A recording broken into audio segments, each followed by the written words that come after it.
नमस्कार, मी चंद्र अडागळे. तुम्ही बघताय जनजागृती न्यूज.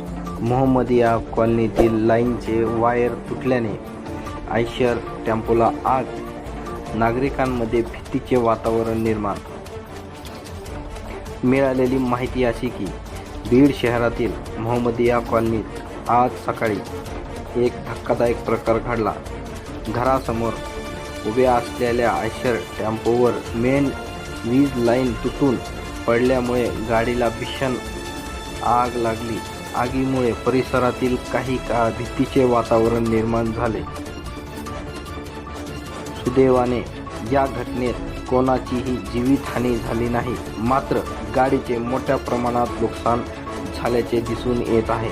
ही आयशर टेम्पो शेख इसाक यांची असून आग लागल्यानंतर काही वेळात संपूर्ण गाडी जळून खाक झाली. या घटनेमुळे शेख इसाक यांच्यावर आर्थिक संकट कोसळले आहे.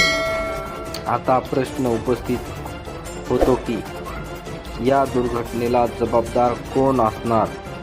लाईट तुटून पडल्याने ही वीज वितरण कंपनीचे दुर्लक्ष की अपघात? आणि याचे नुकसान भरपाई कोण देणार?